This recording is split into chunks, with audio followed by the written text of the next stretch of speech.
feel that? No, I can't feel anything.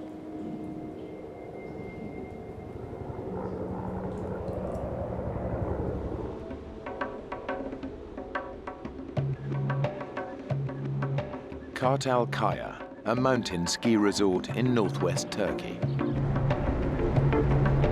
We had boots that you laced up.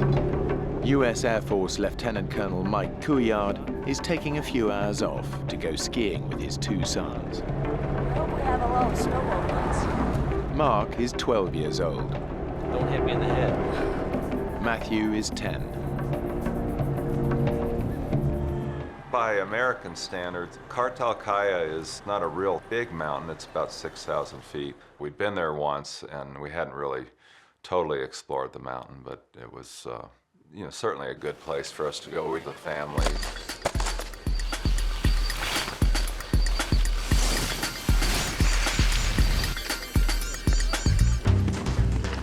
I thought, well, what a great time for my sons and I to get some bonding time. Get out of it. Matthew's got a quiet strength and heart of gold. He just cares about people. Mark's always been a very curious one, very adventurous.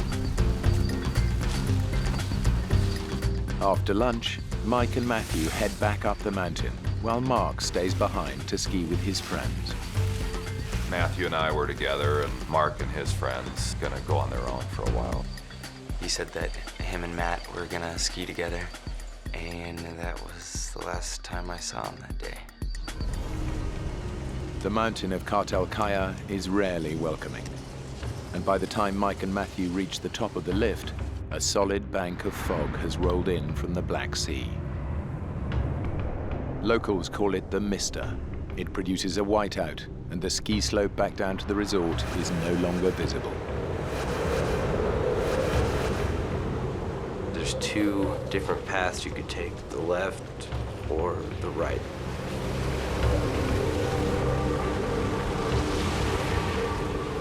It just was getting harder and harder to keep sight of the trail. Snow just kept getting thicker and thicker.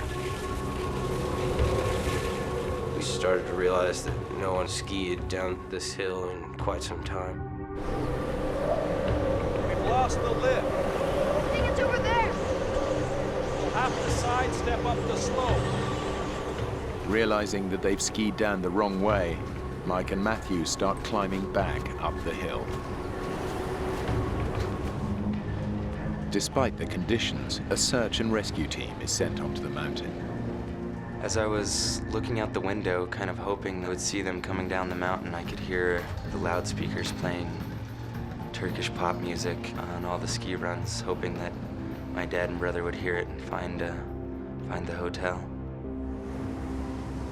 By now it's late into the night, and I'm just thinking, how is Mary gonna take this news that we haven't come back? As we're settling in, I'm formulating a plan. What am I gonna do tomorrow? Because tomorrow's got to go on, and we've got to get ourselves out of this mess. Mike and Matthew have passed a night on the mountain in a howling blizzard and freezing temperatures. Mike had decided they should stay put. As dawn breaks, their survival depends on being found soon. After an uncomfortable night, Matthew awakes cold, wet, and still exhausted. We woke up kind of groggy that morning. I think because we had slept off and on the whole night. In the daylight, I was able to see there was like an opening in the rock. Mike's survival training kicks in. When lost, find shelter and stay where you are. It's a cave. We've been sitting on top of it all night. As dawn breaks on the mountain, the storm clears. Thanks. I will. See you, Mark. Snowplows have opened the way to the resort, and Mark is able to get home. I'm keeping sane because I'm thinking Mike would never leave Matthew. I'm thinking he's had survival training. Dad, I'm real hungry. I'm realizing they probably don't have food, but maybe some of the snacks they took, they just had stuffed in their pockets. It's our last one.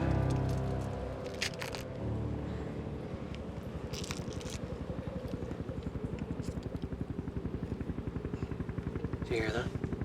What? Helicopter. Come on, Dad. Please go. He's gonna see us. All of a sudden, a shot of adrenaline took over, and all action again. Scrambled outside, and to my amazement, this helicopter just literally seemed like it was flying out of the mist. But as suddenly as this helicopter appeared out of the mist, it was gone. I knew it was almost a hopeless case. I just was too far down into this little valley to be seen. The good news was I knew they were looking, and I knew they would be back.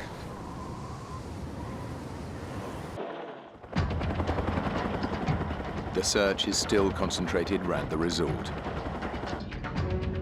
Mike and Matthew are miles away on the other side of the mountain. It's the fourth day, and all of a sudden we heard this helicopter sound. Helicopter. I didn't have much time to get outside. I didn't even have time to put my boots on.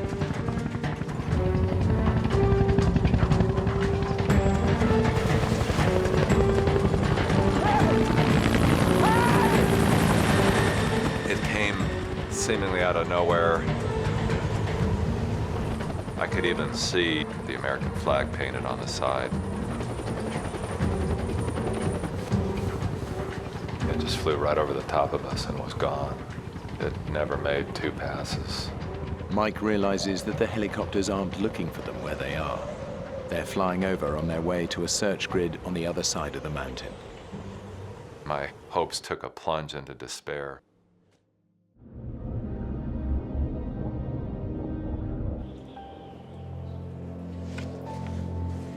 Mike's survival strategy is to wait to be found. He thinks the ski resort, and therefore rescue, is close by and visible from the top of the ridge. But as the days pass, his and Matthew's conditions are deteriorating. I kind of did this morbid calculation that, it'd be better to come back without my feet than not at all. I kept putting myself in that situation where I've left a family behind without a father. I just couldn't face the reality of that. I found myself looking at Matthew as he lay there sleeping, and he just looked so peaceful, almost like a little angel as he lay there sleeping, and I became aware of just how fragile he was. Silence on the mountain. There's been no sign of rescue helicopters for days. Mike realizes that staying put is not going to get them rescued. But Matthew can't move, and his condition is getting even worse. I was not pleased with what I saw. Even more of this waxy gray flesh that was not good. As careful as I was being, it was still not enough. How about that? Can you feel that? No, I can't feel anything.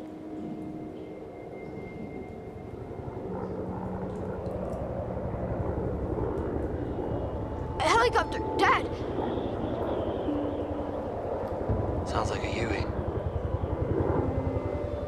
It's not worth it, son. It's too far away.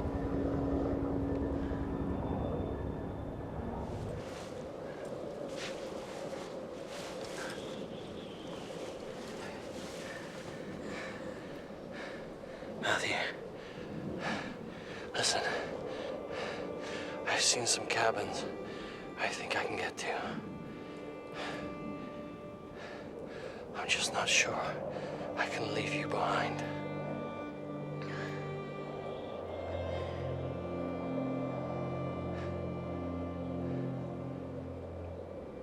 You know what, Dad? Maybe you should go. Because if we stay here, they'll just be finding our bodies. It was like he was giving me permission.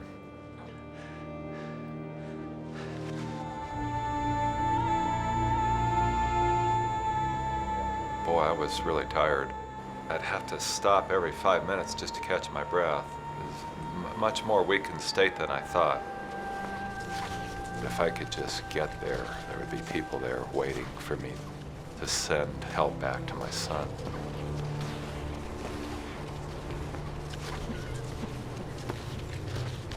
Well, as I get closer to this village, I'm looking for telephone lines, power lines, signs that there really are people there. I don't see smoke coming out of the chimneys. I don't see any snowmobiles. All I see is animal tracks. It's pretty obvious that there's nobody there.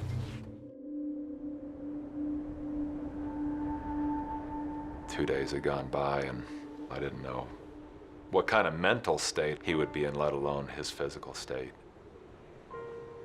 I had to let him go. I can't take care of him anymore. I just came to the thought that I don't know what I'd do if I had to go back and face Mary without Matthew with me. I'd run out of water. I grabbed a couple pots and pans and crawled my way to the front door to just scoop some snow off the steps.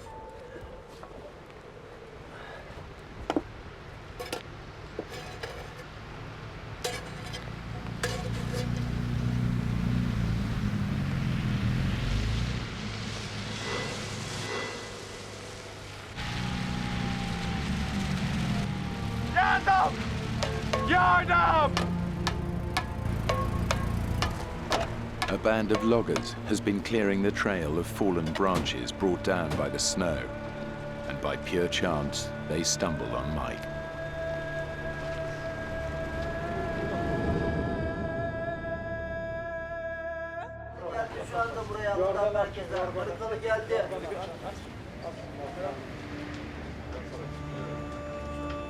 There was a man at a shortwave radio, and they were telling me, well, we're in contact with these people that are out looking for your son.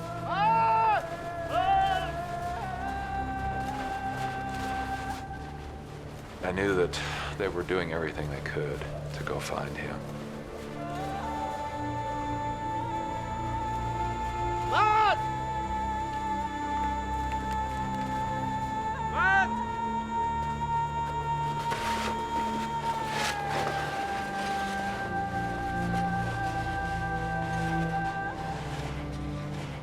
By now, I mean, it's a sea of humanity. People are just flooding around this little cabin. And I can see the sea of people parting. And they're carrying this little package that was my son. Hi, Dad.